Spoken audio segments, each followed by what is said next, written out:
bit trickier when I'm on my phone. Bit of a... Can you take my word for it that we're troublesome... live? That I've done this enough times that I know which Okay, button It is you know indeed what? to live. start It's Hello streaming. there, live. everybody. Alright then. Hello there, everybody, and welcome to the Storytime Network's very own Paradox Hour, in which we continue to have the same technical difficulty at the beginning of each stream, despite the fact that we've done it a lot by this point. Joining me on today's episode, which we'll talk about in the future, but we'll hint at now, is Mill, Hello. Jack, Hello there. and even though it's not on my screen, I see it every time I close my eyes. And with that note, guess what we're talking about? We're talking about foreshadowing. You get it? Because, like, I hinted at it, but it didn't actually say it outright. Foreshadowing, huh? Mm-hmm. So this is a concept that is quite near and dear to my heart, even though I'm very bad at it. And I think this is one of those concepts that is... It's something that is a bit of a gamble for any author. Mm. And let me explain what I mean by this. Foreshadowing, you either do it badly, and it's too obvious or not obvious enough, or you do it perfectly, but it's not relevant except in hindsight, which is the purpose of it. But that means you are presupposing that you will have an audience once you reach that nebulous future point, which is, for some authors, more or less a guarantee, but for little nublets like us, it's kind of a gamble. I mean, I think it is better to make it too obvious than not obvious enough. Honestly, like, foreshadowing is a lot better than an asshole. Yeah, I mean, I think the thing about making it too obvious, though, is it depends on the sort of impact that the little bit of information is supposed to have. Because the thing is, if it's something dramatic, then making the foreshadowing too obvious can just, like, take the impact out of it, right? Yeah.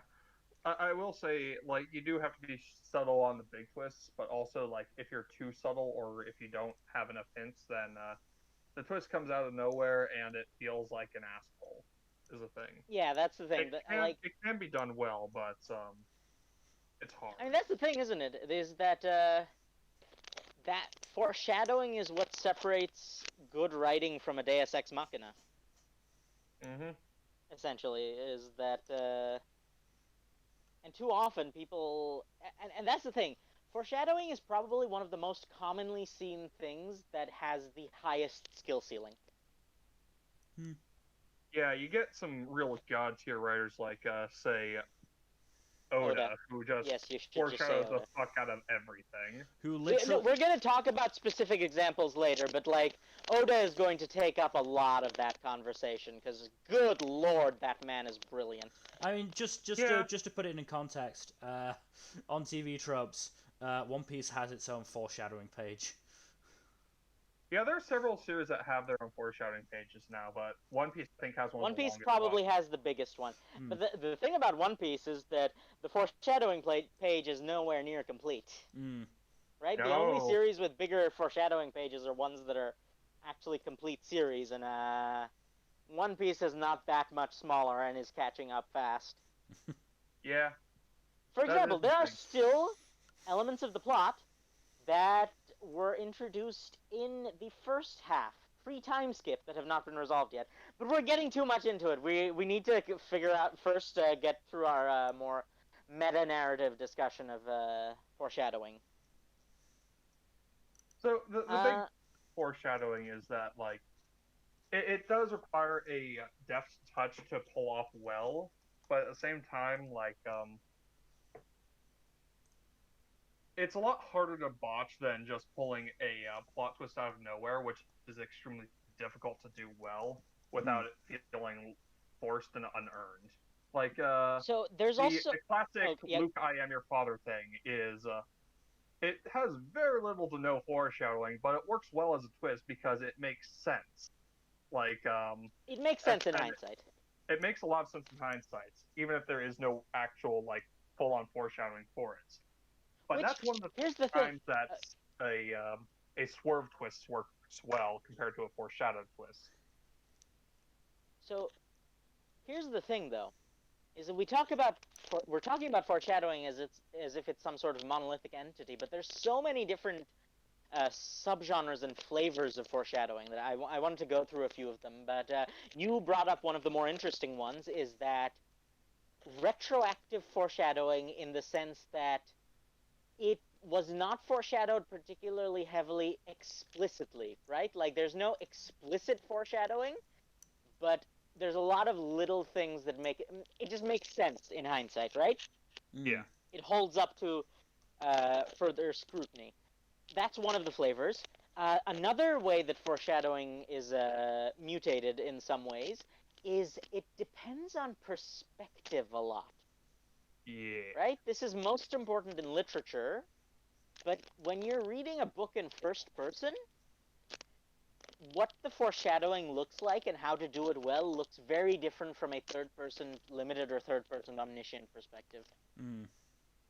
Like, that in and of itself, like, third-person limited is one thing, but third-person omniscient is probably the most blunt way to do foreshadowing. Where the foreshadowing is directly addressed to the reader.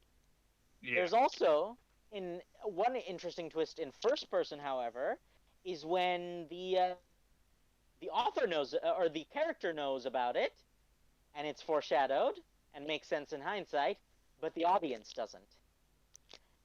See, and okay, so I should give a disclaimer at this point. Spoilers. Because of the nature of the topic, foreshadowing, there will be unmarked spoilers. Yep. Yeah, we got away with the Star Wars one because that one is kind of like almost 40-year-old spoiler at this point. There's actually Darth literally Vader is Luke's TV father? tropes. What? How did I not know about this? There's literally a TV tropes page about this trope, the idea of things that are technically major twists that have become so absorbed. It's called "It Was His Sled." The last time I was this surprised, it was when Snape killed Dumbledore. Yes, what? no, that's exactly what we're. Nah. So that's exactly what we're talking about. But yeah, basically, unmarked spoilers abound because you can't really talk about things that happen in the future or at the end of a book that are foreshadowed without spoilers. So, with that, Skin Game of the Dresden Files. Ah, yes. That is a very interesting example of. Well, just the Dresden Files in general is a really good series for foreshadowing. True, simply because the format of the series is literally after all of this has already happened and Harry is recording it in a journal. So that's the thing, is that in Skin Game, which is the most clean-cut example, one of the characters, who we thought was working for the bad guy, is revealed to have been a plant for Harry Dresden, the main character, from the start. And the reason for this is that... Huh? Oh, I'm just real. There are a couple of instances of like foreshadowing coming to fruition in Skin Game, but I've just realized the one you're talking about. Game over, man. Game over. I love that. That's one of my favorite moments in fiction in the last few years. I mean, once we've done your example, I'll talk about the two examples that I was thinking of. Yes, actually, that's a great little. I think I can think of one, but I'm not sure about the second one. But yeah, you go ahead. So yeah, So in that, it's revealed, basically, there's a bit of a time skip in the course of their narrative, because at the beginning, Harry tells his scary boss that he wants to go see someone, except he phrases it as, "I told her who I wanted to see," Mm. and then they skip the meeting. Yeah. So that is something of a more forced example, right? Like that's foreshadowing with a hammer as opposed to with a scalpel. Hey, sometimes things look like a nail, and you Yes. just gotta hammer them down. Yeah. So and as we all know,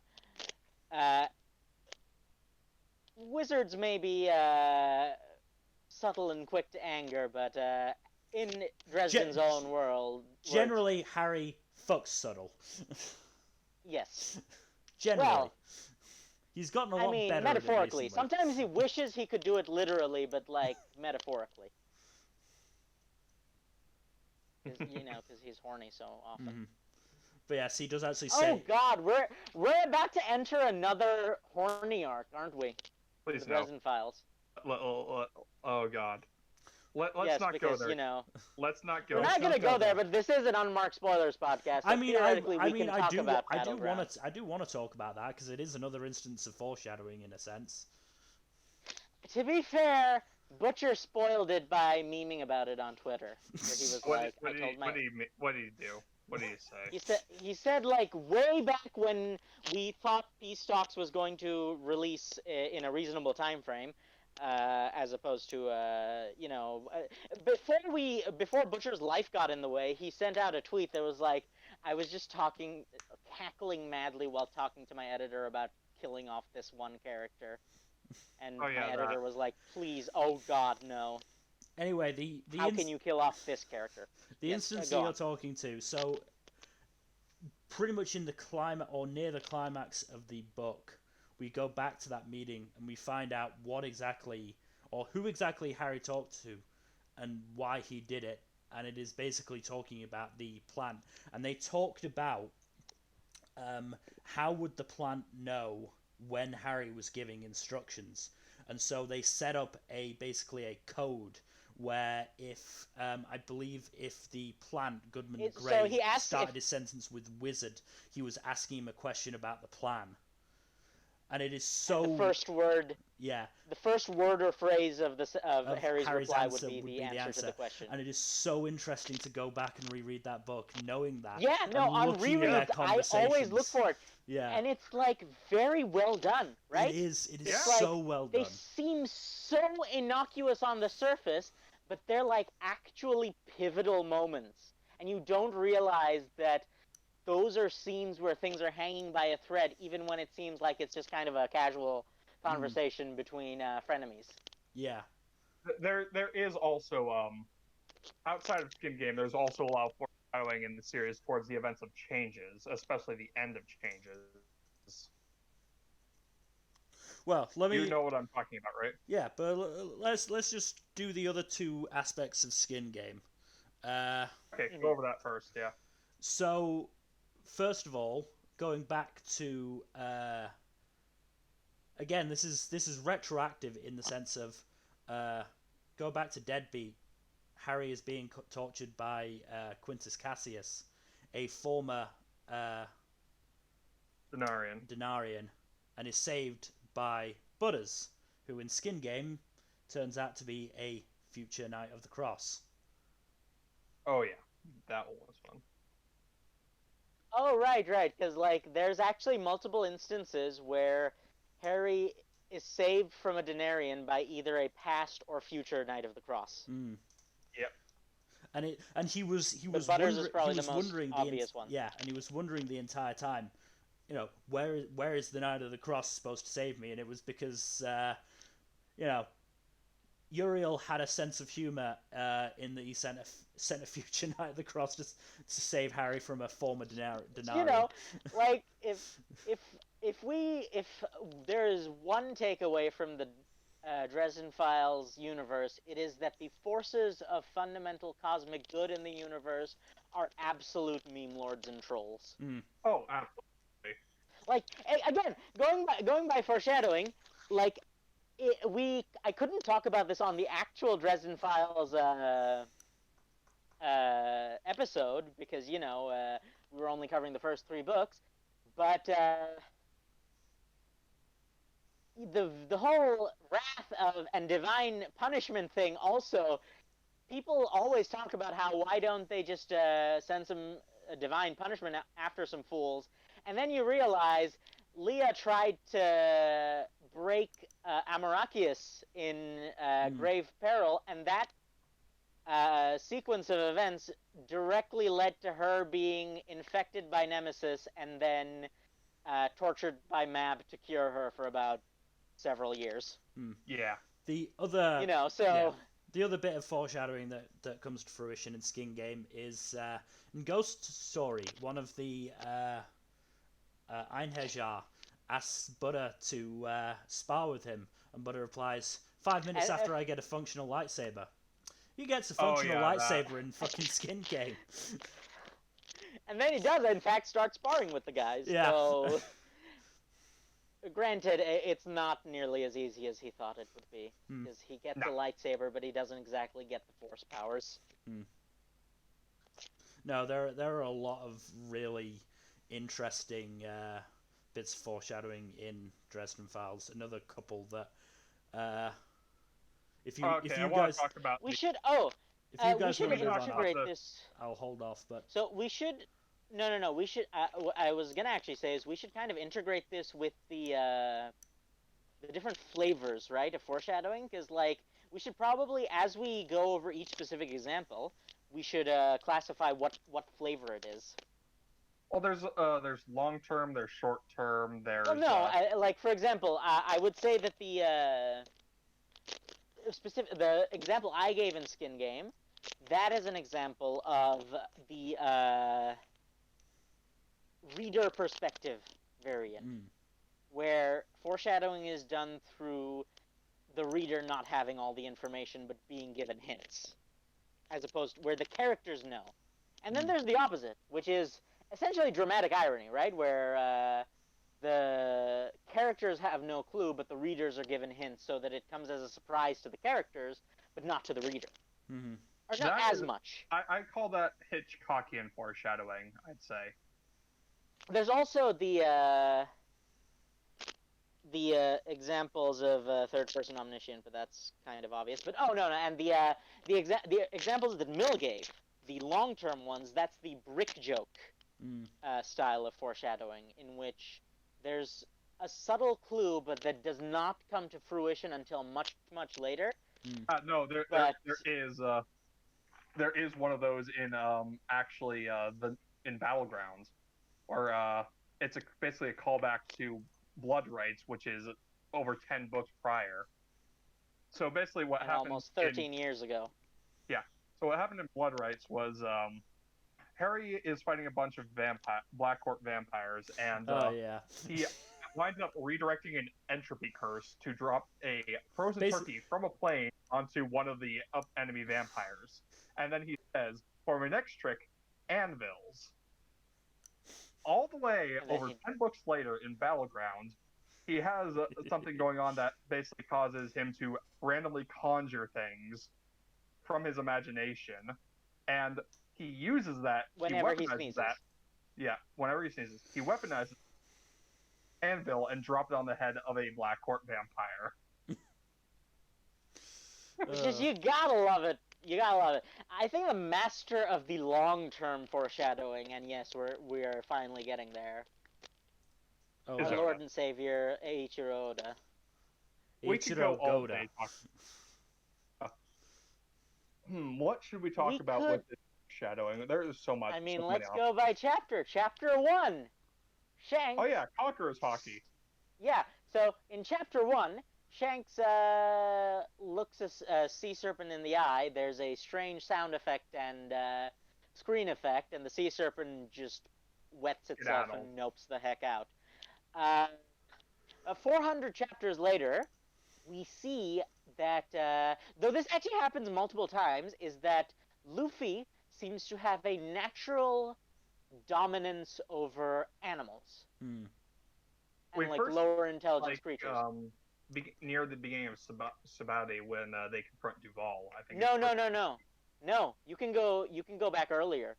There were incidents with, for example, the Kung Fu Dugongs, where they kind of just naturally gravitated towards Luffy as a leader.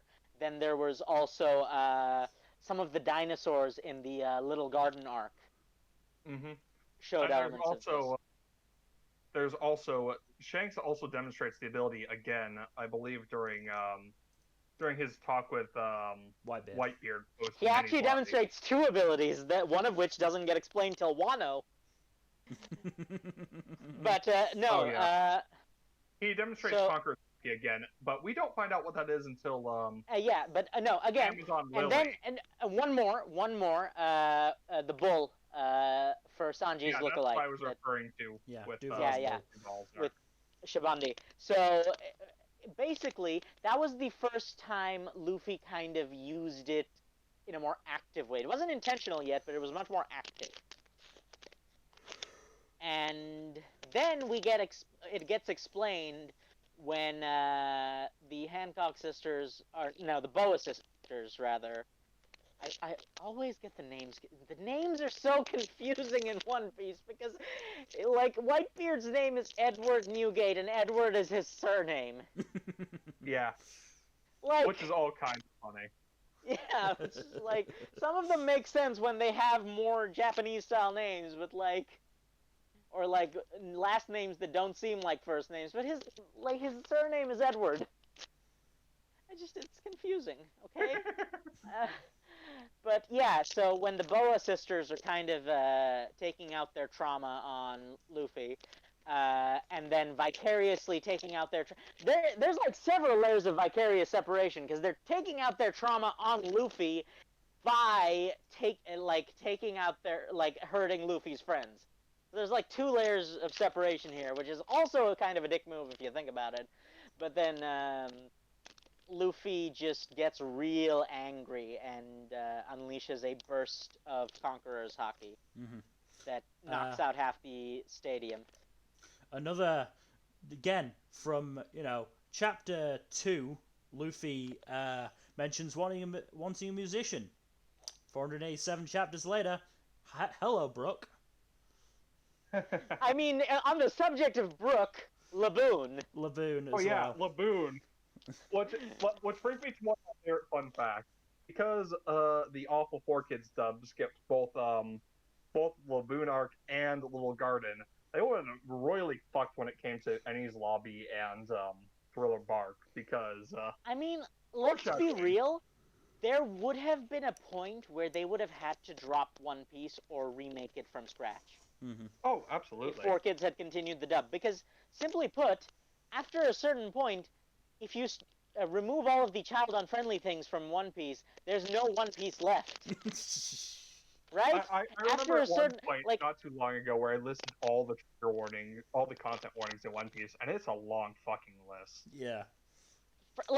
For basically every single instance that Robin is on screen during the Enies Lobby arc would be cut out of the 4 Kids dub. Not everyone, just 80% of them. Yeah. And, like, so much more. There's, like, it's just, after a certain point, it just wouldn't be possible to continue.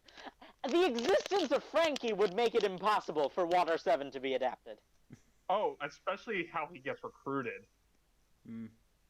But anyway, that's for another podcast about the woes of 4 Kids. Another really good element of foreshadowing in One Piece, the crossed out S on Ace's tattoo. Oh yeah. Yes, yeah. It seems like it's just a silly thing, because Ace is absolutely the type of idiot who would misspell the tattoo he wants to get and then be forced to get it redone later. However, as we learn later, Sabo. Yep. It occurs. Speaking of Sabo, there's also So we think okay, he's dead. I will say, Sabo was a little bit of a. It was foreshadowed a little bit, but, like, not enough in story. A lot of the Sabo foreshadowing was in the SBSs and stuff. Well, I mean, Sabo coming back was also foreshadowed, though. Like one of the chapter covers, especially foreshadowed it with the No, 3 sake cups at Ace's Yeah. memorial. Mm-hmm. no, but that's what I meant to say is that Sabo was foreshadowed, but it was mostly outside of the story proper, right? It was in things like chapter covers and things like that, right? Well, Um, it doesn't have to be all big things that it foreshadow doesn't. something. No, okay. Now, as much as I'd love to continue on the One Piece train, I don't think a lot of our viewers who don't necessarily know One Piece would actually have any idea what we're talking about. And B, if we were to list a chapter by chapter breakdown of the foreshadowing in One Piece, we'd be here for the next 6 months. Honestly, I can see almost 50 entries. No, more than 50. There's several dozen entries on this one page, and I don't even think it's all inclusive. Some of the more major ones. Oh. You say Yes. that Sabo wasn't really foreshadowed in the story. During the Marineford No. I mean Sabo coming back. Okay, fair enough. Yeah, that one's fair. Sabo's existence was foreshadowed, but Sabo. We may have just lost Fuzzy. Like, I mean, he was crackling, so I'm not surprised. Yeah. I think he's on his phone. Anyway, we can move on to other shows or other series. Yes. You've not played Persona 5, have you? No. I don't really care to. I do want to talk about Full Metal Alchemist, though, because that one also has a lot obviously, yes. So, like, goddamn. Actually, Full Metal Alchemist has some really good. Yes, you are now back. We're talking about Full Metal Alchemist now. Okay, fair enough. Like, do you know what the shape this country's in? God damn it. Full Metal Alchemist is a really well constructed series, I will say. Yeah. Like, I think one of the big things that makes Full Metal Alchemist good is that it was a very planned series from beginning to end. Oh no, and it was not meant said to be the end first and wrote backwards. Yes, no. And that's the thing, is that it's very much a series that was designed to not be a long runner by design, right? It was designed to have a beginning, middle, and end. Yeah. I think it was like 20-something volumes total of manga. 27. What? 27. What's funny is that I think it actually was served by the fact, ironically enough, I think it was kind of served by the fact that the first anime adaptation was a garbage fire.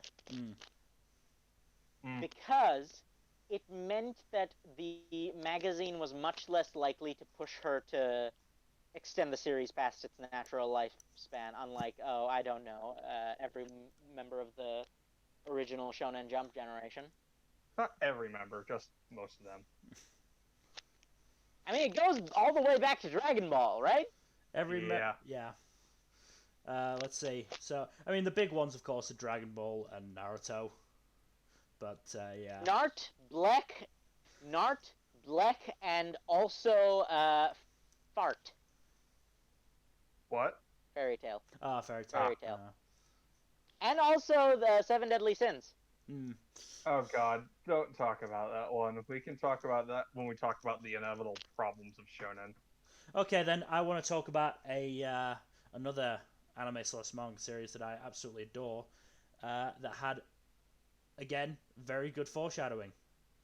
Again, spoilers. Kayano's tentacles in Assassination Classroom.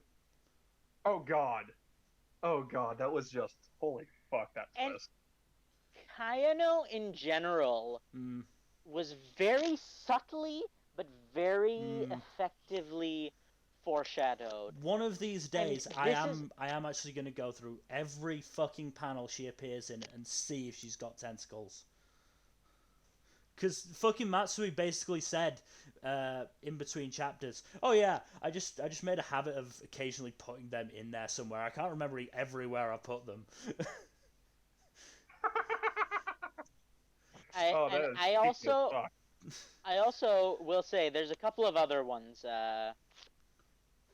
but the thing I think gets me the most is, and this is one of, I think, the problems with adaptations when it comes to foreshadowing. Mm-hmm. The season 2 of Ass Class Mm. took a much blunter approach to the Kayano foreshadowing. Yeah. And I think that kind of put me off of the anime specifically. Because I understand that foreshadowing is kind of harder to do when you have so many moving parts. Though I will say, in the interests of avoiding us pigeonholing ourselves even further into the weeb trap, we should probably discuss some things that are outside of the weebdom universe. And I have a couple of examples, but I think the thing that gets me about foreshadowing is that because it's so medium specific, it often does suffer from adaptation. Mm. Especially movie adaptations which remove, like, cut things out that turn out several episodes or movies or whatever down the line to have been important pieces of foreshadowing. Mm. Oh yeah. And well, I hate to use this as an example. I can do it because then we can bash on it a little bit. Harry Potter has some instances of this where they do cut out certain plot elements that are important for later parts of the series. Just very quickly, we do now have the roast of Harry Potter scheduled, so look forward Yes, to that. so we can now kind of just be at ease and not and suppress the urge a bit more to roast it immediately, since we have that release valve coming up. That sweet release valve. I'm absolutely looking forward to it. But if we're gonna get out of the weeb corner, then I actually had an example I wanted to. Oh wait, no, you guys have some aspects. I can't do that. Fuck. We haven't started our Mass Effect playthrough, and I want to go in as spoiler free as possible. Cause, yeah, same. I won't talk about Mass Effect then. Yeah. So no, what I was going to talk about is Watchmen. Ooh yeah, Watchmen's a good one.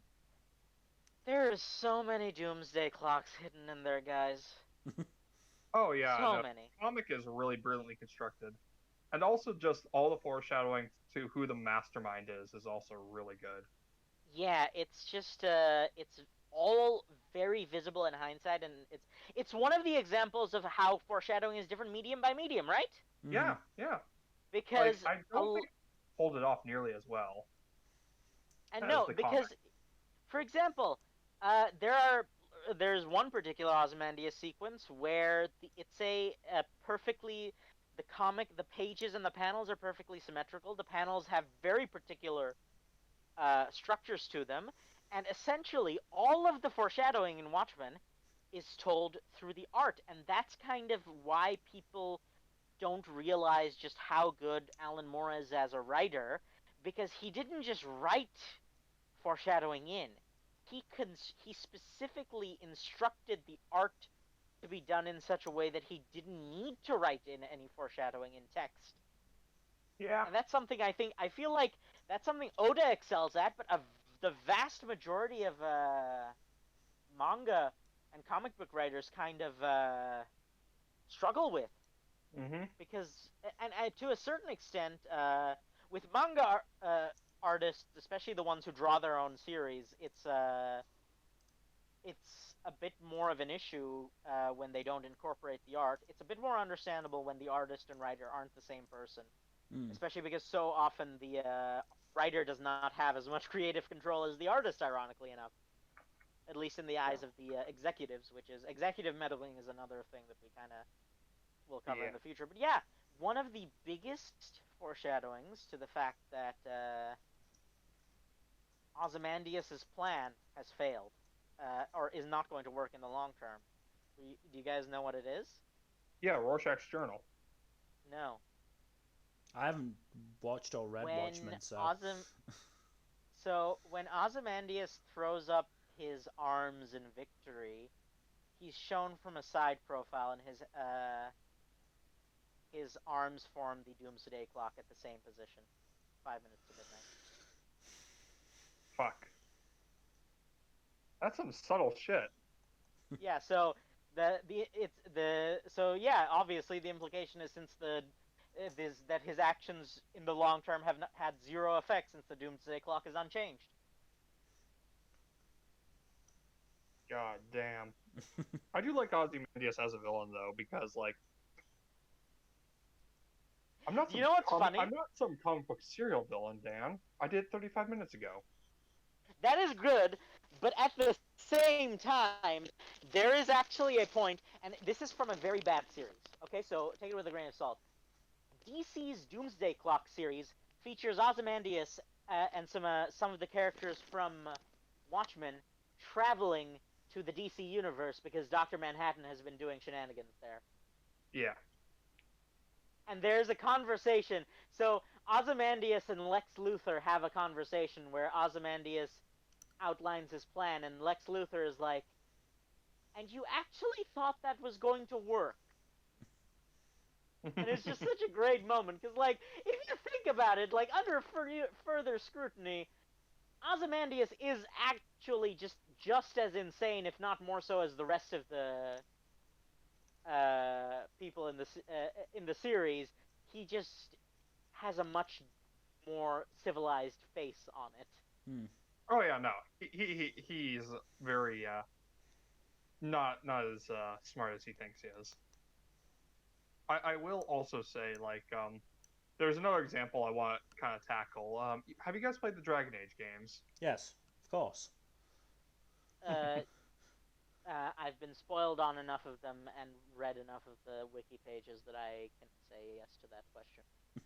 Okay, so if you played the earlier Dragon Age games, it helps a lot for Inquisition in knowing some of the stuff that's going to be paid off. But especially the twist with Blackwall. Like, if you listen to him enough and you've played Origins, you're that like, is obvious kind of from... shit. If you have any idea what a Grey Warden actually is and does and what they're like, you know will... he's full of shit from day one. Yes. But, like, it's like, it's that kind of metaphor shadowing you were talking about earlier, where it's like, it's a twist if you aren't familiar with the earlier entries, but if you have familiarity, you know what's going down. Yeah. I mean, even the ending of Inquisition is kind of... you can see it coming to a decent extent. Though I will say, I think the thing that makes me the most upset about Dragon Age 4 is that you just don't play as the Inquisitor.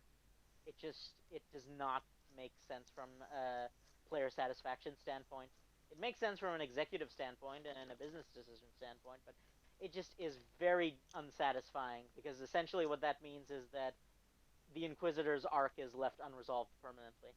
Right? Someone else gets to resolve. It's not necessarily true. We don't know what they're planning for future entries in the series, but well, no, they explicitly stated that despite the fact that the spoiler villain of despite the fact that Fen Harel is the primary antagonist of Dragon Age 4, the Inquisitor will not be the playable character and may not even show up, maybe only to the capacity that Hawk shows up in Dragon Age Inquisition. That's disappointing. Oh well. Best. Fen Harel, there's a fuck ton of foreshadowing for him too. And like. But I won't go into details because that's huge ass spoilers. Go ahead, Mil. Sorry. Well, no, I was going to try and get us back on track, but Jack managed to do that quite well with the Fen Harel stuff. Yes. Yeah. So if you bring a certain party member along to the Temple of Mythal, however you pronounce that, one of the later missions in the game, you have Morgan as your guide, but the other character will basically contradict her at every point on the Elvish lore, because said character knows a lot more than her from experience, and there's also there's a certain temple. That's the temple No, there's another temple, the one that you use the shards for. Yes. Which is kind of just like, it's in the name, right? It's like, is really, considering who built the temple and the name of the temple, it's like, it's kind of really obvious in hindsight, especially if you bring that party member with you Yeah. Yep. when you go to the temple. So, like, there's several temples. Basically, the temples are big old, hey, guys, you know that guy who knows a lot more than he theoretically should? Yeah, maybe watch out for him. Yeah, there's also the character very clearly having a fondness for wolves, when Fenrirel's nickname is the Dreadwolf. And Mm. And just the having a whole. general wolf motif. Oh, you know what's really awkward? Yeah. The fact that, despite the fact that that character is romanceable, the Inquisitor is unplayable. So it's theoretically possible to have a canon where the Inquisitor romanced that character, but is not able to resolve it in a satisfying manner because they're Fuzzy, not come playable on. anymore. You're still harping on that when we need to move on. Oh, look, we'll talk about it more in the Dragon Age episode. We're gonna need multiple Dragon Age episodes. Each game is a lot. Each game has to have its own episode, yes. Anyway, so keeping on the video game track, so do you care about spoilers for Persona 5, Jack? Go nuts. I don't care. Wait. I'm going to take this opportunity Persona to 5 or take a Persona quick 5 note Royal? I'll be right If we're back. talking about the main story twist about The traitor. beginning of that. Well, okay, that's just kind of obvious. Well, there's some. You know, I was talking. There's a lot of foreshadowing in reference to I'm gonna say it outright. Spoilers for Persona 5. Akechi being the traitor. Well, yeah. Though I think the more interesting example of foreshadowing is the escape plan after the casino. The fake death. Go on. Well, it's a very skin game like example, isn't it? Hmm. Where because up till that point in the game is essentially told as a flashback, Yeah. right? Yeah. So the fact of the matter is, the protagonist himself has forgotten certain details. That was that once he is captured, they had a plan for getting him out and also faking his death at the same time. Oh yeah. Yeah. But there are hints scattered throughout the sequence, and also even in the the interrogation scenes themselves, in which he says his memory is still groggy and he's not remembering some things exactly, Mm-hmm. and we kind of like skip past certain conversations, but we get like a lot of hints, essentially. I mean the big bit of foreshadowing regarding Akechi, the one that is pointed out in game, is the fact that Morgana, the cat, and I refuse to accept that he's not a cat. The cat says, who only people who have been to the metaverse can hear talk, says that he wants pancakes. And then Akechi comes And around the then corner Akechi- saying, "Hey, I want pancakes too." Which again, you don't And- really think about until You don't really it think actually about gets too pointed much out. until. But the other thing about that foreshadows Akechi being a traitor is that he just radiates Psycho Slee's energy. Mm. It's like a very, very. They went to great efforts to make Akechi not really. Akechi seems sketchy. Akechi's real sus, guys. Mm. Right? He's not very good at Amogus.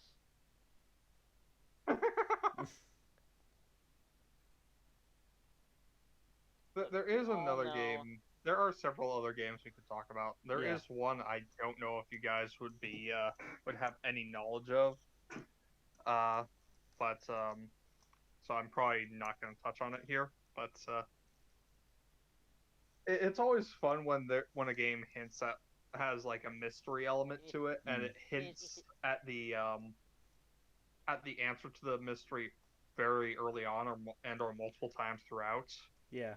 but in a You way guys also know what that the can be game is? interpreted in a much more innocuous way.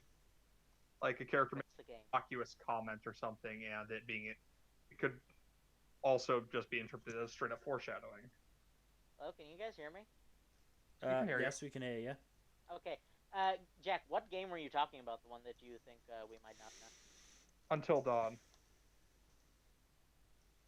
Oh, dude, I know exactly what you're talking about in that. Yep. Well, It's a fun Until Dawn game. is kind of is a is a double example, Yeah. right? Because like, Well, there's a lot. Well, there's two underlying mysteries that are very different from one another, and at the same time interconnected. So look, I don't want to all I'm gonna spoil things, say but is Josh got done dirty. That entire family got done dirty to the point oh, that I'm that poor family. like, I'm gonna be real with you. It's like sometimes I feel like it would be worth it to just fail a lot of the QTEs on purpose just to get some of those characters to die. See, I'm not of that mindset, but I do feel like the characters were that I family mean, was the, did not have a these good time like, of it. but like some of these characters intentionally took actions that, even though it wasn't their intention, led to death or worse for three completely innocent individuals. Hmm. Honestly, I don't have any sympathy for them whatsoever. That's Like, you horror can game say for they were you. stupid teenagers. That's Yeah, that's you the can horror say they were. genre for you. Like just Yeah. It's just like there's the one quote unquote pure character who survives to the end, and quite frankly, I am of the opinion that you should play Until Dawn as a horror movie where everybody but that character dies. Some characters are a lot more sympathetic than others, I will say. Like some of them are just plain assholes. I agree. Family. Regardless, we can talk about this at another point, but fucking hell, that game was an experience. um Anyways, I moving had an back to example that I was going to talk about, but it just I got so into the Until Dawn talk that I completely forgot about it. well then I'll talk about my example then. Gravity Falls and God. Oh dear God. the reveal that Stan has a twin brother. Because there is a lot there. Because Alex Holy shit. Hirsch is an evil genius. Uh, so, I mean, I'm literally on the page on TV Tropes, and there is a giant fucking list. So I'll just go through them all quickly. First, the fact that the shack is full of stuff that is actually supernatural in nature, and not fakes. Oh, especially the cloning machine and the body swap carpet. Mm. To be fair, Stan absolutely is the type of character who could have lucked into that even if it hadn't Yes, been set but up there in the in past. conjunction with everything else, like the fact that Stan's license plate reads STNLYMBL or Stanley Mobile, despite the fact that his name is stated to be Stanford. Stan becoming obsessed with the wax duplicate that Mabel made. God, that Headhunters episode is something else. And being, like incredibly startled when he first sees it, because hey, why would there be a double of him in the mystery shack? It's almost like there were two people in the world who looked exactly like him in the first place. In one of the episodes, there is a backwards talking dog whose speech, when played, right way around, sounds like it's saying "must distrust Grunkle."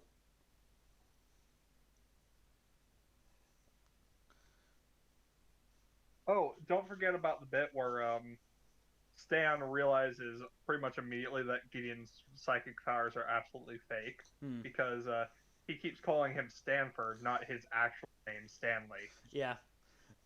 In the episode where they find the hidden room with the body swap carpet, there is also a pair of glasses in there that he quickly swipes. Just like a lot.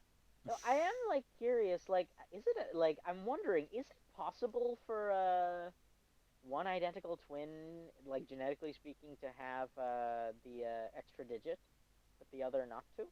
I mean, it's possible because the mutation would happen after the embryo split. Because the digits are so the last things Yeah, that get developed in the yeah, fetus. yeah, but like it would require no, because like it's not a it would be a it would have to happen after the embryo splits, but before the digits start forming. So it would have to happen like in the early zygotic stage. Mm-hmm. Okay, that the biology aside, yes. There's just so much, and like I think some of the other interesting things, foreshadowing wise, come up in the episodes concerning the memory wipe people. Mm. Yeah.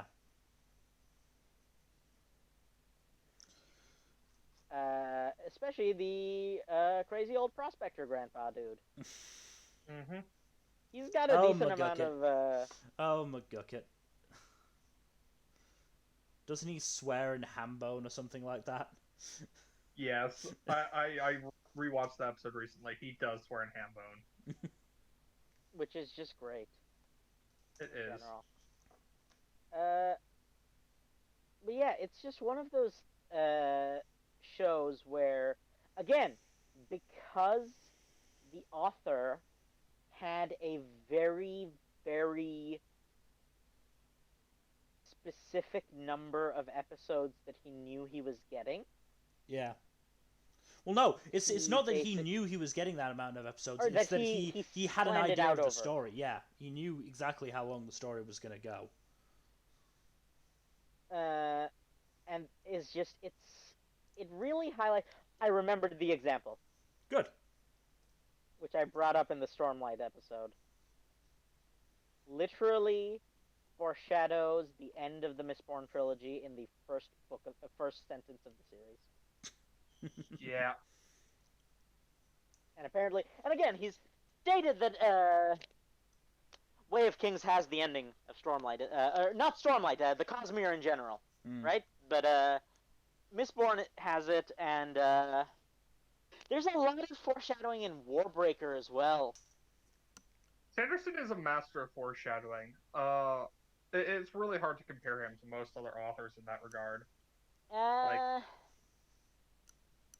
So I would agree with you if Rhythm of War hadn't come out, but that's all I'll say on that. Say on that I'll have matter. to talk Appreciated. about that later.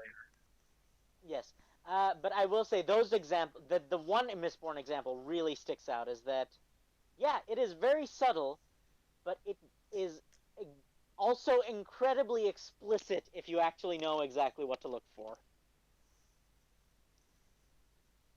But that's the thing, is that that's how the best foreshadowing works, is that it has to be in hindsight. Yeah.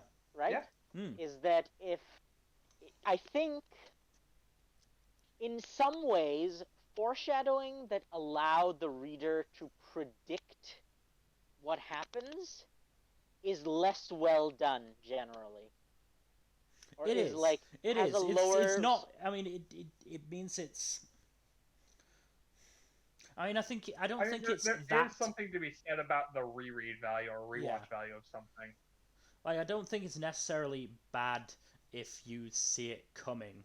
I think if it's so, like, blatantly obvious, it stops being foreshadowing, basically becomes you telling somebody what's going to happen. That's when it gets foreshadowing is badly done. But I don't think foreshadowing should be considered bad just because you have, Yes, just because readers have picked up on the hints that you're leaving before it's actually been followed through on. It's basically just a difference in the level of the technique, right? it's not that it's a bad technique. It's that relative to things that are only obvious in hindsight, it is a lower level technique. I mean, it's also on the execution. Yes, obviously that's there, but on a raw on a strictly technical level, it has a lower skill ceiling, but even then that doesn't mean the skill floor is very particularly low. Yeah. Right? Foreshadowing in general is something that has a fairly high skill floor. I think I'm using that right. You always hear the term skill ceiling being thrown around correctly, but it's harder to tell with skill floor, but I think I'm using it right. Is that the base level of skill that you need starts much higher, right? Because it's just a difficult technique at the best of times. But yeah, on that. Speaking of good fantasy series that have excellent foreshadowing, Avatar: The Last Airbender. Which examples are you thinking of specifically? Pai Sho. Pai Sho and the White Lotus tiles, yeah.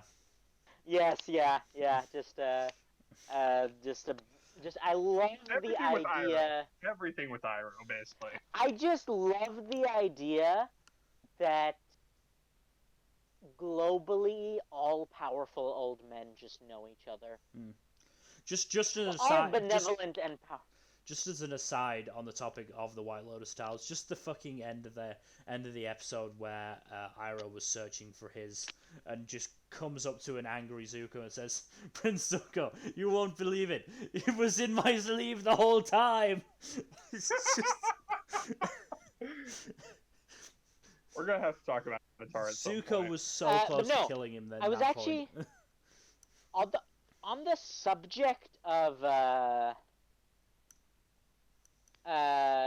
the bad versus good execution of the obvious foreshadowing. I think you can say that you can make an argument that the execution for the Akechi foreshadowing was not as good simply because he was, even in terms of game mechanics, quite different from the rest. He had the only, at least in the original Persona, this is different in Persona 5R, right? Which is one of many improvements that P5R makes. But in the original Persona, he was the only party member whose confidant progression was not manual. Yep. Right? There were so many instances in Persona 5 originally where there was something that just made him different from the other party members, even in terms of gameplay mechanics. And I think that's kind of one of the more obvious. I think makes it too obvious at points that he's the traitor, because I mean, you just know the others so much better than you know him. Oh yeah, no, I'm not saying it's a brilliant twist. I just think that the elements of foreshadowing that they, hopefully purposefully put in. Like, there's one where right before the fifth palace, Kawakami comments about the danger of crows, and obviously Akechi's suggestion for his name was Karas, aka crow in Japanese. They do end up calling him Crow. Yeah. And I mean, he's both a matador and has a big old plague doctor mask at the same time, which is kind of just that's red flags right there. Get it? Because matadors and red flags. Yeah. Bullfighting.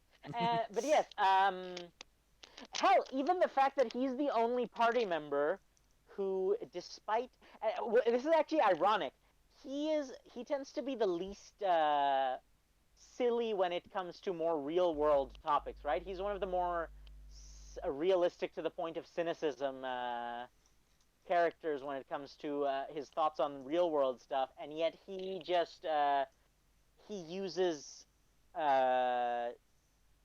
laser toy zappers and lightsabers, right? And it's it makes a lot more sense in hindsight when you realize he has an actual gun. So why would he take a fake gun in? Yeah. Like, why would he bother with a realistic gun when he can just shoot laser beams? Since he already knows what a gun. In fact, it's actually because perception is reality. Remember? Yeah. It's actually possible that a model gun for him would just be a model gun, no matter how realistic it looked, because he's actually used a real gun in the past. Yeah. Though I think I'm not sure about on which side the perception needs to be. It might be the enemy's perception, but I'm not 100% certain. But it would make sense. Another series I want to mention. We've already mentioned Dresden Files. Jim Butcher's other series, Codex Alera. Ah, yes, the Codex Alera, yes. I mean, we spent our first 3 episodes gushing over this series. I know. But I only want to mention one that I really love, which is the fact that in Curse's Fury, Max, Magnus, and Tavi even say anyone competent and friendly is probably a spy, and it turns out that the competent, friendly Valiar Marcus is in fact a spy. Yep. I mean, sometimes the competent and friendly individual is the protagonist. Yeah. Who are spies in those situations? Like, that's the thing. They were also spies. They were also spies. Look, yeah. Like, may I point something out? Yeah. When it came to Aquitaine as the First Lord, Aaron was probably his most competent advisor and also the least hostile to him. Mm-hmm. But yeah, and he's the one who arranged his assassination. The only competent and friendly person in the first Alaran right at the start was Cyril. Everybody else was a spy. Literally, that is literally the first. They literally pointed out. I'm sorry, I overused that word. They pointed it out explicitly at the beginning. Yeah. No. This is the place where This is the legion that formed so that we could have a hotbed of spies. Yeah, they're either spies or incompetent, and that does make up everyone you meet in. There are some competent and friendly people, but they are there for a clear reason. The people that you don't get reasons for, like Valiar Marcus, they are spies. People that you don't.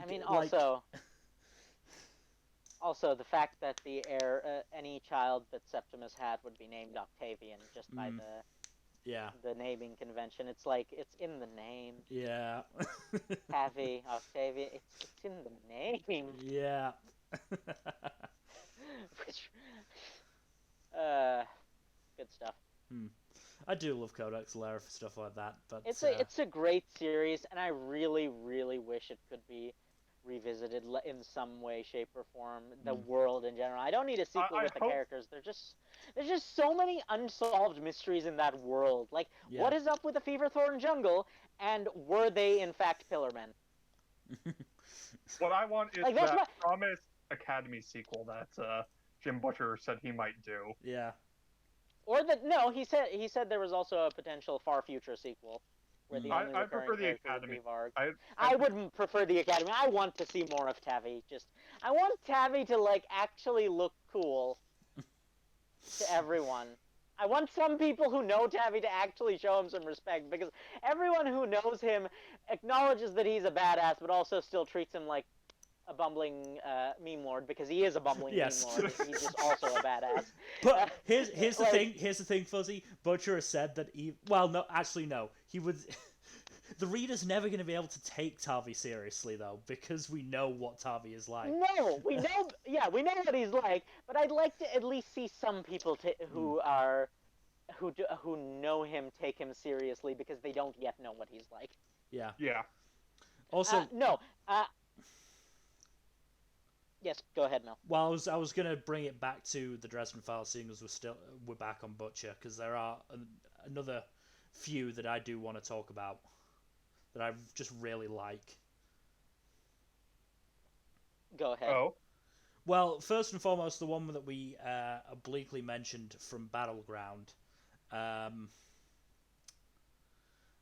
which is a major spoiler warning for the Dresden Files.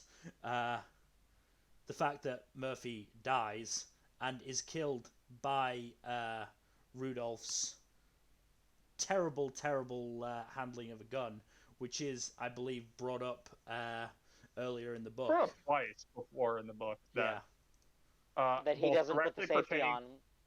Well, it's brought up both pertaining to Rudolph and in general. Like, Rudolph is warned that his gun handling is atrocious when he tries to hold up and arrest Harry, and there's also just a general lecture on gun safety right before the big battle begins. When they're lecturing the civilians on how to use the guns. Also, I mean, there are multiple instances where Murphy kind of jokes that Rudolph's investigations are going to be the death of her. Because they're so annoying. I mean, fucking Butcher must have been cackling at that point. Look, I love the Dresden Files, but I think I hate Jim Butcher. He is kind of evil. No, like, his explicit methodology for writing the Dresden Files is to take the path that would make Harry suffer the most, even if it's not the best direction for the story to take. Like, he's explicitly gone on record saying that if there's an option between something that makes more sense story-wise and making Harry suffer, he will go with making Harry suffer, as opposed to making sense. Move. Which Like is I said, just he like is evil. We're at the point of the plot where making Harry suffer and the plot pretty much intertwines. Yeah, they overlap like. Yeah, but whose fault is that? I completely agree. Another two. First, in Blood Rights, when Harry is returning the foo puppies, the monk clearly notices that there are some missing, and we obviously assume that there's one missing. No, there's three missing, at least three. There were two more puppies removed from the box, one of which appears in the short Zoo Day, and is Mouse's evil brother. I really need to go back and read the short. Oh my god, that's the latest short. I have that, and I have the book in hardcover. Yeah. I just haven't had a chance to read through the shorts yet. Oh my god! It's an adorable short story as well, because you get a portion of it from Maggie's point of view and Mouse's. Also, in fact, is it evil, or is it just as evil as a mouse can be? It's pretty evil, to be fair. Oh God, no. I mean, Mouse does his best to turn him to the good side with the lure of French fries, but I'm not sure if it was confirmed or whether that actually happened or not. Look, considering the fact that Mouse... So, remember, foo dogs partially gain their power from entities residing... Yeah. From thresholds, but also the entities residing. Because remember that, according to Leia in Changes, Mouse is a lot more powerful than he should be, considering how relatively flimsy Harry's threshold was at his old I place. live with a wizard. I cheat. Which implies that he also can kind of just tap into Harry's wizardliness. And he's currently living with was living with the Carpenters. You know, pretty much the strongest threshold in the city, probably. No, you realize he moved from the strongest threshold in the city, also guarded by literal angels, to a relatively strong threshold guarded by Svartalfs and lived in by the Winter Lady. Mouse is... Technically, it's the Winter Lady's threshold, and Harry's also the Winter Knight. So technically, you can make an argument. Fuzzy. You're going off on a Dresden tangent. We're supposed to be talking about foreshadowing. Okay, I'll bring it back to foreshadowing. In Deadbeat, when Harry is talking to his father in the dream world, he says, "There's so much still ahead of you. Pain, joy, love, death, heartache, terrible waters, despair, hope." Oh boy, have a lot of that stuff happened since fucking Deadbeat. But Terrible you know waters what's even more and death happened in the end of Changes. Also, the Quintus Cassius's death curse. Mm. Oh yeah, Die that was- alone. Yeah. and of course Bianca buying the grave plot for Harry. Mm-hmm. Oh yeah, that kind of. I mean, though I will say, on the subject of Dresden Files foreshadowing, we still don't have an explanation for how Harry talked to his dead dad. Nope. Nope. I mean, I don't know if we ever the will. simplest. Well, no, the simplest explanation is It was sort of hand-waved by the fact that the veil was so thin by that point because of all the necromancy happening. no. I think the simplest explanation is that Mr. Sunshine or his boss had something to do with it. Yeah. Because, like, generally, when in doubt, it's probably divine intervention in the Dresden Files. Yep. Oh. Right? Like, it's like, that's explicitly how capital G God intervenes. Is through subtle foreshadowing and misdirection. Okay, here's an element of foreshadowing from the Dresden Files I don't think worked that well. Which was... yes, we actually should talk about some of the worst examples. Which is the fact that Harry had the spirit of intellect in his head. Oh yeah. And was foreshadowed by him having headaches. Yeah, it's not really a direct connect. Yeah. Well, no. Even when you go back through the books, knowing that, I don't feel like there's that many mentions of him having headaches, or not like headaches that are unwarranted. Let's say I think the big one that I remember is at the start of Turncoat. But yeah, and considering when the spirit of intellect was conceived, Bonnie, because Harry's naming sense is about as atrocious as his dress sense. Harry's naming sense is about as existent as his taste in hats. Mm-hmm. Mm-hmm. And so one thing that kind of also gets me in the Dresden Files is the Hannah Asher at the end of Skin Game. Mm. Oh yeah, that was it's not as nearly as foreshadowed as the other twist. Like it was the only instance of foreshadowing was Harry being horny and having a horny dream. Which is kind of just like, there's like, he was like already horny enough at that point that I'm just like, maybe put it somewhere else.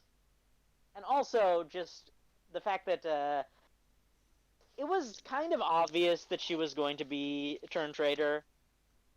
Because the women that Harry is attracted to generally either want to kill him or die. So one of the two was going to happen. You know, both. Sometimes both happens. Like with Hannah Asher. But the fact that he... Go ahead. Speaking of fire-related stuff, though, I do want to talk briefly about the foreshadowing Small Favor. The blasting rod. Yes. Blasting rod was very some good foreshadowing because Harry actually doesn't use it for reasons that get explained later and make a whole lot of sense when you think about it. Yeah. And what's funny is that it is actually still present in a subtle way later on. Something like that. After becoming the Winter Knight, in Cold Days and Skin Game, Harry really doesn't use the fire spells as much as he used to. Yeah. Right? Like, the one time he uses a fire spell in Skin Game is when he's fighting off Little Nicky's ex, whose name I don't bother remembering. But... T something. Yes, Tessa, I think. Tessa, that's it. But he uses it less and less until he kind of gets his life a little bit back under control. And then he starts slinging fire again much more in Peace Talks and Battlegrounds. Because, like, he had kind of trapped himself so much into that mentality. So it's just a very neat little way of showing that Harry is still not okay. right? And then Yeah. it's just it's a very neat way of showing like the exact point where Harry is actually a bit more okay Mm-hmm. in general. So, that's a more oblique family of foreshadowing, but it is, I think, still in the same family tree, if not in the exact same family. Mm.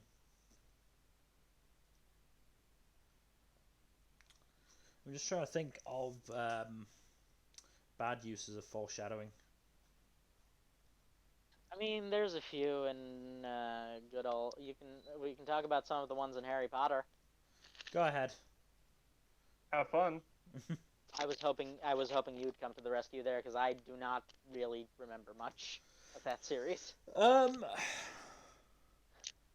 let me think.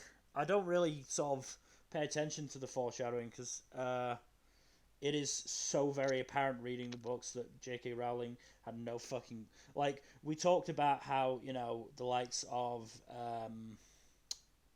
fucking Alex Hirsch knew exactly what he was going to be doing with Gravity Falls. J.K. Rowling had no fucking clue what she was doing with Harry Potter. So any foreshadowing that might have been put in is retroactive. Like, it's her going back and reading her book or reading her notes and going, maybe this should be foreshadowing, and I can put it. Actually, that actually brings us back into the meta discussion. Is I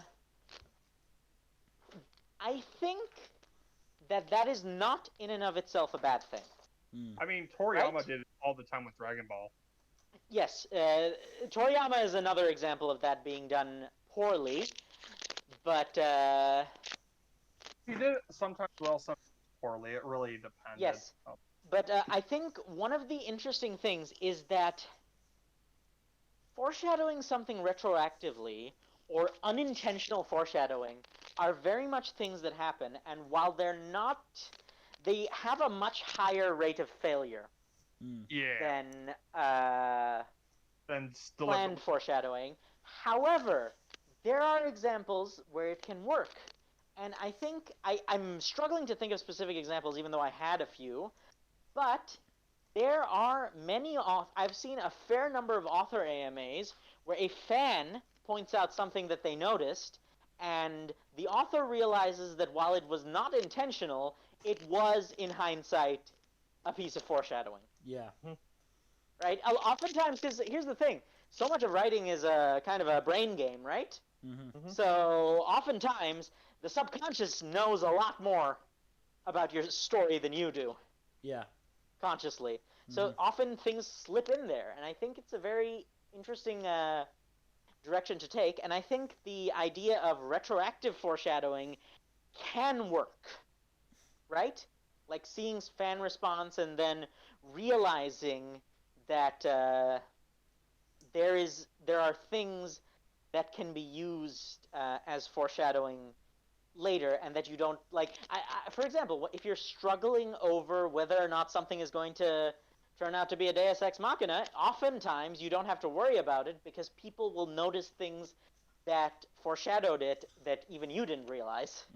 I mean, I just quickly went through the foreshadowing page for Philosopher's Stone, and some of the stuff in there is just like, Jesus Christ, you're reaching so fucking hard for that. Like, yes, like all Harry Potter fans when they try to describe it as anything but a trash fire. Roast is coming. The roast is coming. Just remind yourself of that. End of July. We're putting it on Harry's birthday. You know, the funny thing is, I'm probably, even if I'm going to be there for that, I'm probably going to spend like 90% of it just laughing as you two go off on your rants. Oh, we are going to go off. Oh, I absolutely am. Like, we both have to exercise restraint on this show. Jack, you're generally the voice of reason, right? At least when it comes to Harry Potter, yeah, because I was never a fan of Not just the Harry Potter stuff. There are a few places where either me or Mel are just about to go off on something, and you have to hold us back. Granted, there's a lot of examples of me starting to go off on something, and you both have to hold me back, but, you know, Mel does it too sometimes. Yep. Let's see. What else can we talk about with regard to? Let's talk about Fuzzy's favorite manga-related punching bag, Nart. Oh boy. Ah, yes, there's so much there. Why don't you go ahead and use some examples? Well, I mean, one of the most blatant examples is kind of the fact that Nart is the son of someone important as opposed to some sort of nobody. Because they showed him, they showed his dad several times in the series, and they look identical except for the hair. Mm. Yeah, they look And the very whiskers. much. Literally, They they look look the very same, similar. except if you chop off the dad's bangs and give him the whiskers, they look the same. Yeah. Which is just so it's not even remotely close to any sort of twist.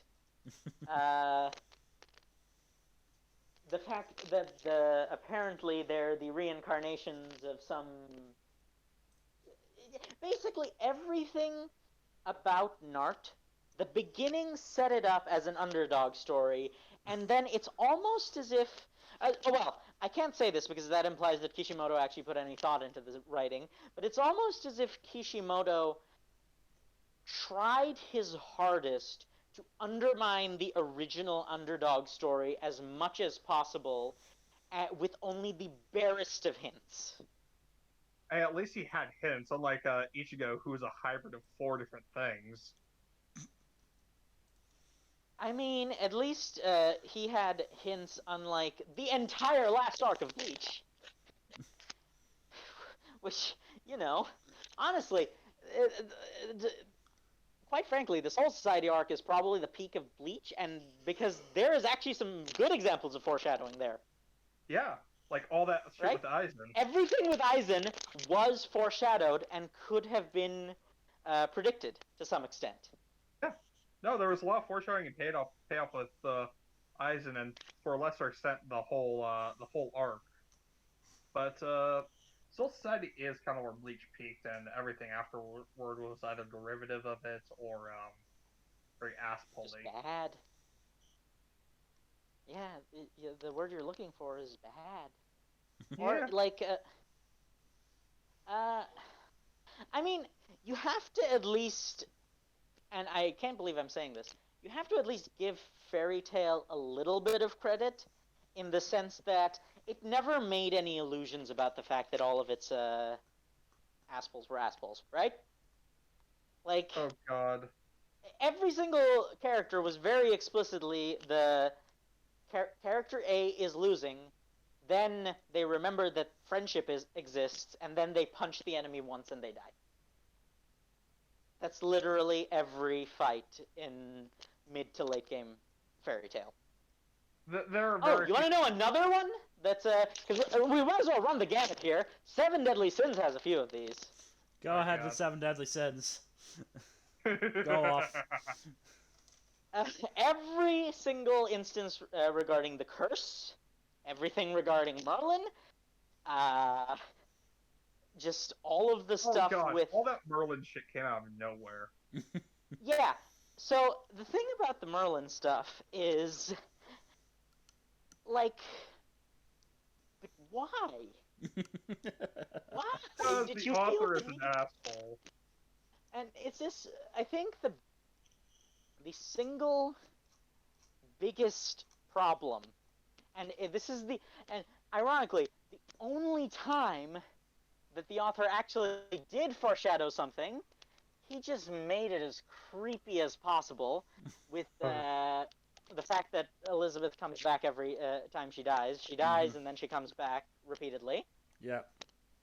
And he made it as creepy as possible by explicitly having Meliodas accompany her from babyhood and on occasion raise her. Ugh.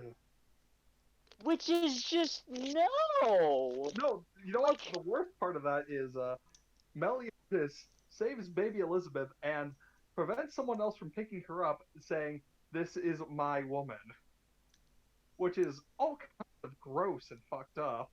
Which is just and do you know what is even worse somehow? I don't. I think I do. It even maybe. doesn't make sense it doesn't even make sense in hindsight, because at the start of the series she had no idea who he was, despite the fact that she had apparently met him multiple times as a child from a time period she has memories of.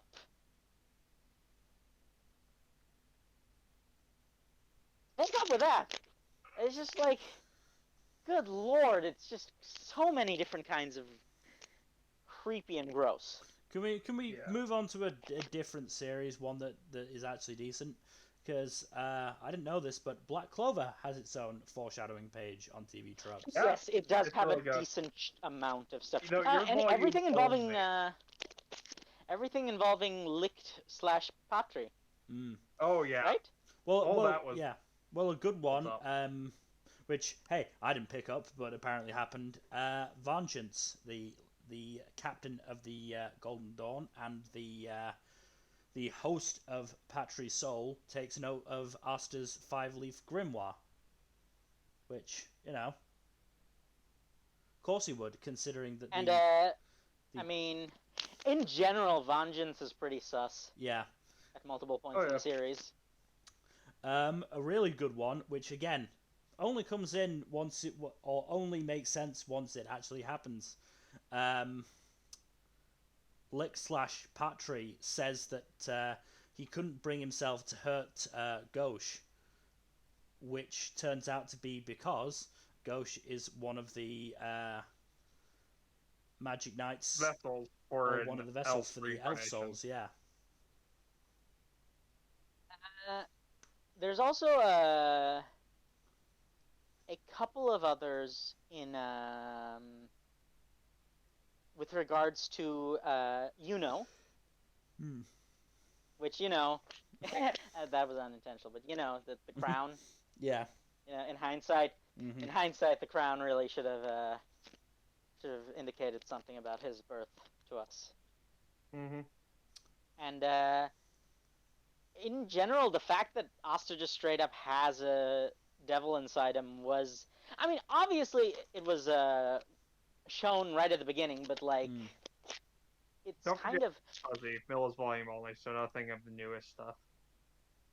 well, no, that was revealed. Yeah, I'm fairly sure I already. In the Witch arc. I'm fairly sure I already know that he has a. I know. I'm just. Yeah, no, that was because like the devil showed up for the first time in the Witch's Forest arc. Yeah. But yes, I appreciate it nonetheless. Mill, could you just remind me what is the latest thing that has happened in your volume only? It is literally only like a chapter or two after the time skip. It's after the time skip, so you know what happened to Julius, whatever. Yeah. So that, I will say, I think is not a good case of foreshadowing. Because like the only indication we got was that the mark on his forehead faded away. Yes. That is the only indication we got, and I think the thing that's most awkward about this is every instance of his power thus far was shown to either accelerate or stop time. At no point did he show any indications that his powers can reverse time. Yeah. Which is why it felt a bit more of a hand wave to me, because like I get it, but it did make that some of those scenes have a bit less impact. Yeah. No, I agree. That did seem to come out of nowhere. Yeah. I mean, there are stuff. I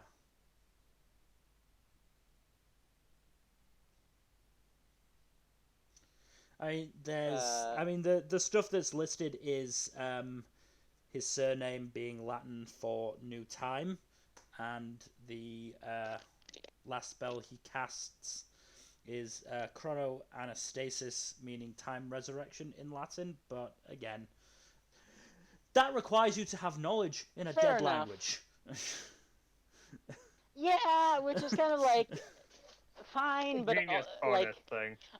I mean, one of the more obvious examples of foreshadowing that is both obvious and also didn't really explain much is everything to do with Nero. Mm. Like, yes, we know the burb is special, but we had no idea how the burb was special to the point that it kind of came out of nowhere that burb is also waifu. Mm.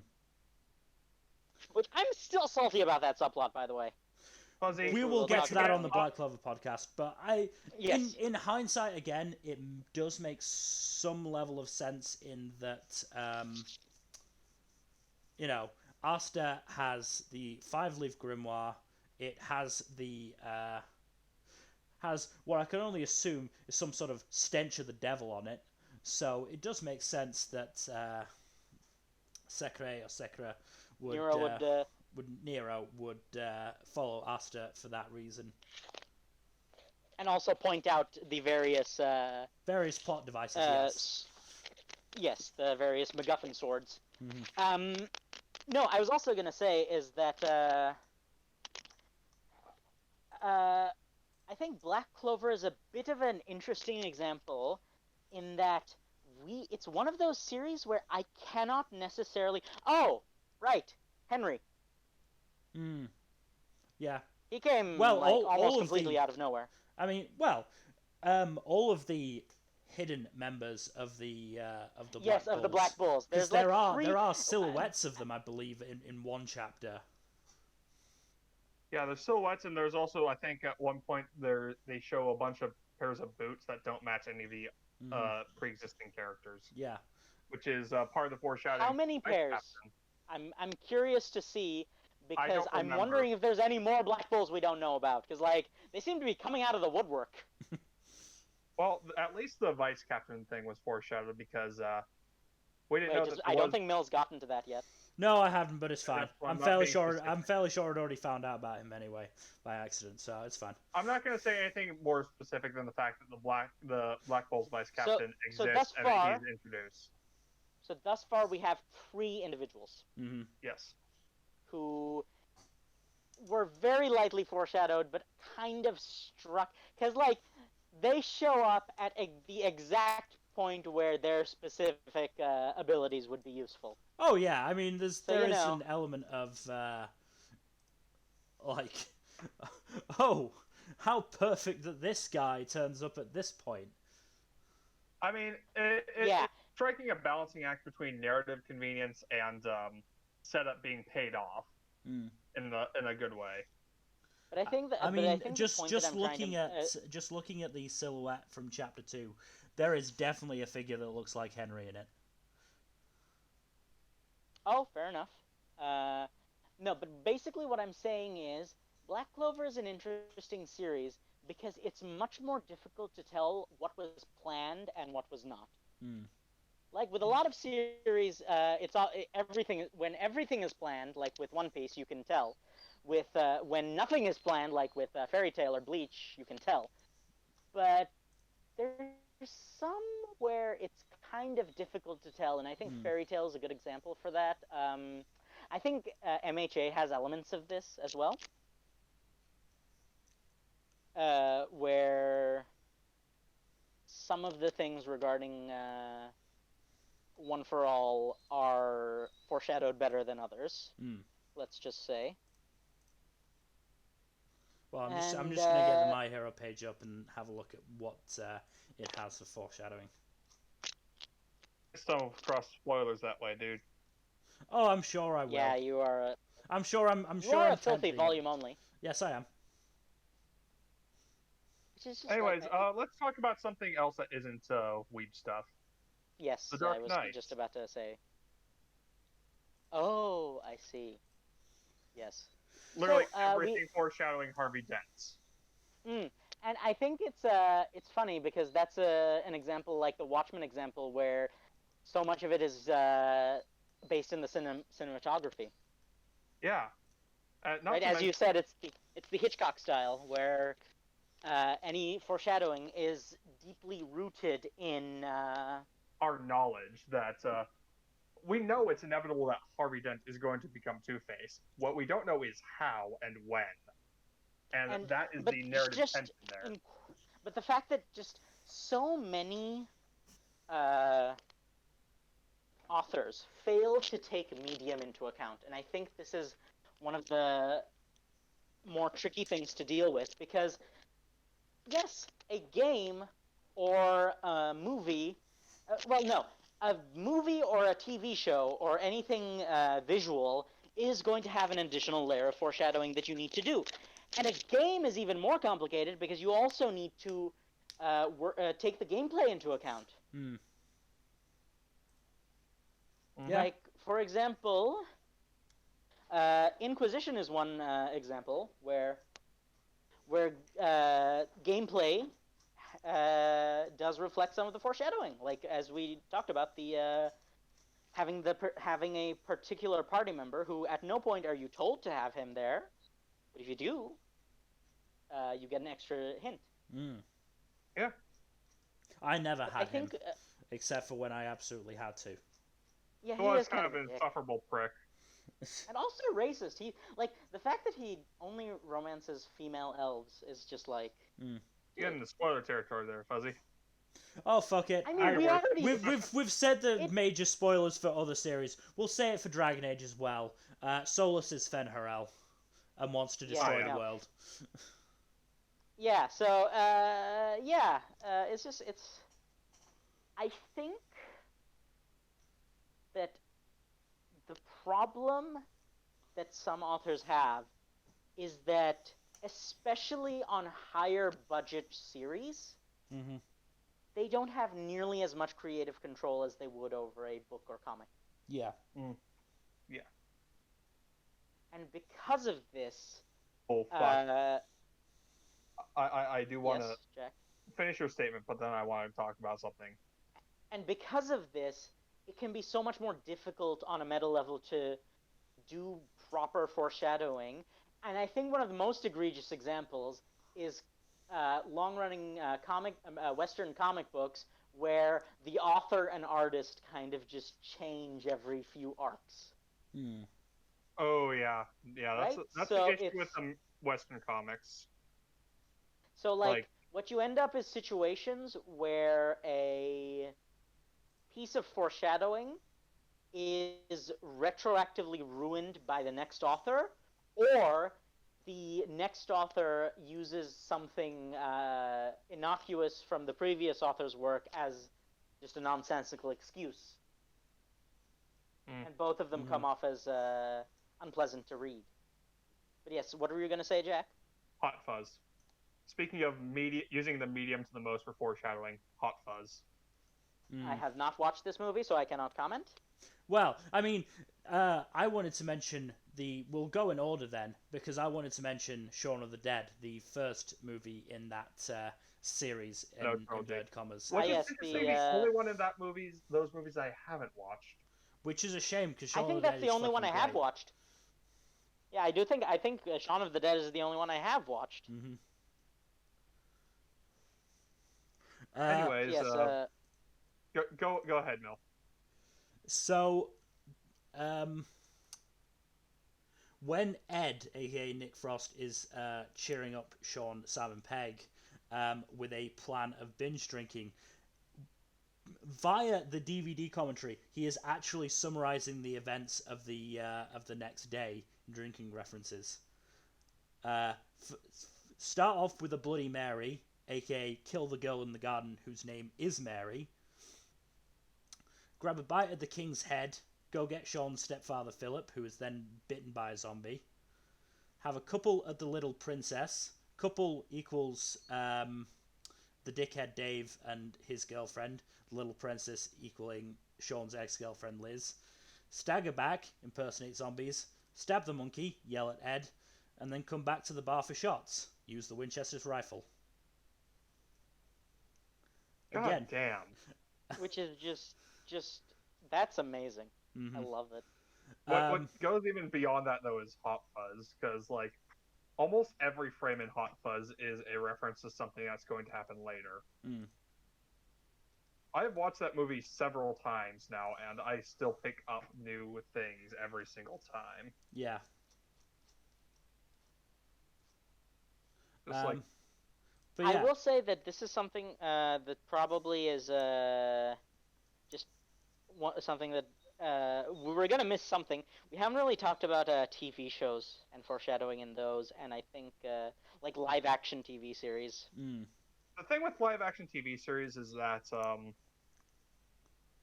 do I put this? A lot of them are not serialized narratives. A lot of them are just like week to week and episodic, and others are more on a seasonal basis, and True. aren't able to do long term foreshadowing. No, that's Except true, in the but retroactive. there are a decent number of series where well, they have a plan and stick yeah. to it, right? Like The Good Place Let's is one example. let's talk Uh, about a series that has several foreshadowing moments that was never allowed to set them off. Firefly, which had such great plans, but never fucking got a chance to really follow through on them. Like everything to do with Shepherd Buck. Yeah, Like I'm that. really annoyed that they killed him off in the movie. But it does have some good bits of foreshadowing that do get paid off. Like Kaylee asks, I think fairly early on, for a new compression coil. In Out of Gas, that is the part that blows. Yep. which is just makes perfect sense and is great when you think about it.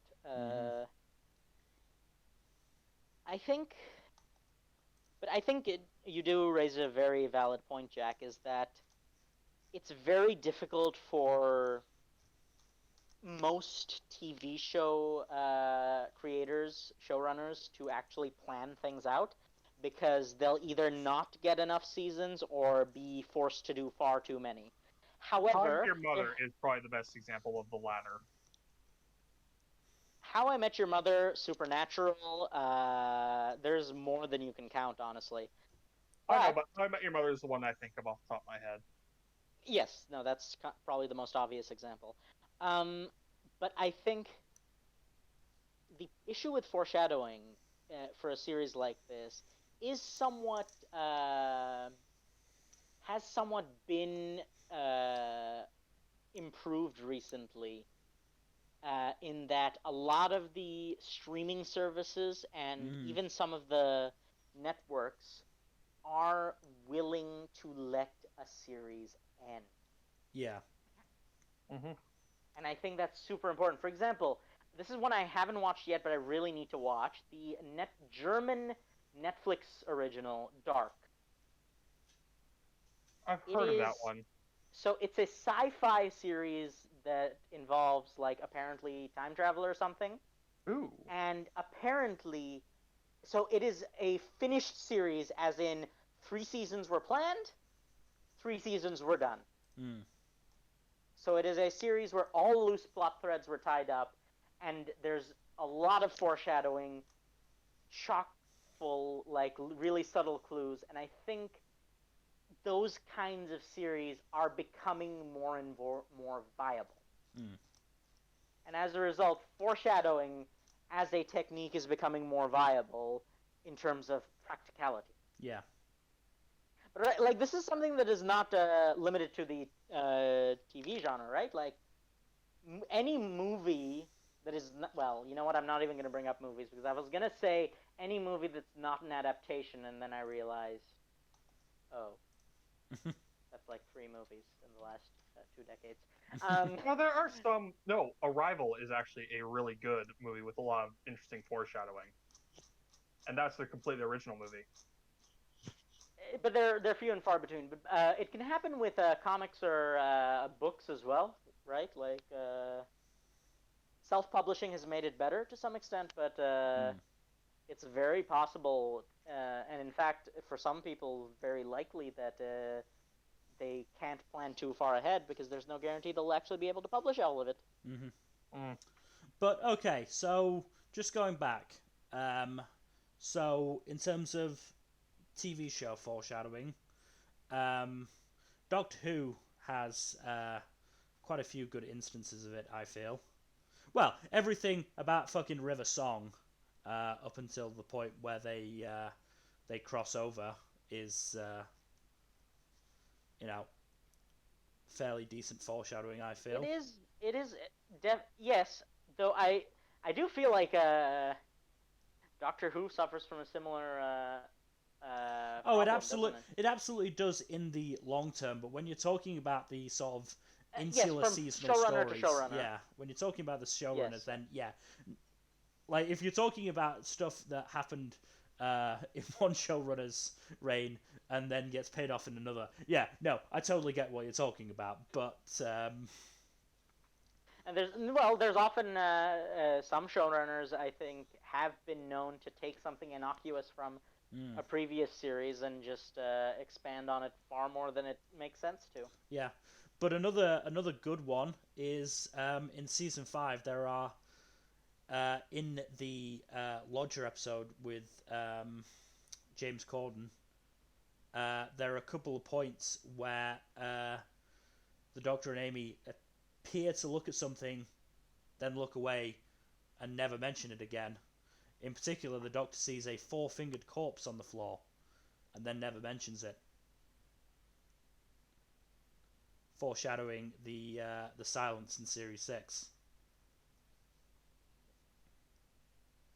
Which is just a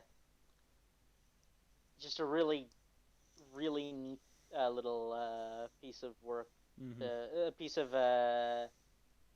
foreshadowing to put in there, especially because it's one of those things that is both difficult to miss, but also very easy to miss. Because, like, a lot of people, I'm sure, would not. I think this is something that Sanderson's works can occasionally suffer from. Is that we have to remember something very important about foreshadowing. The reception of the foreshadowing varies greatly from reader to reader. Yes. Because if you make foreshadowing sufficiently subtle, well, with foreshadowings, sometimes, to some readers who look really deep into everything, things are going to be way too obvious. And others who just kind of read things or, like, consume the media on a casual basis, it's going to seem like Deus Ex Machina. Oh, I'm absolutely horrific at spotting foreshadowing when it's happening. I always have to go back and check to make sure that it was actually foreshadowed and didn't just come out of nowhere. But it risks basically having a gut reaction that is probably pretty far from what is intended by the author. Yeah. Because, like, that can be a kind of a major issue for some properties where the foreshadowing kind of is required reading almost. And as a result, it can kind of just rub people the wrong way at the best of times. Yeah.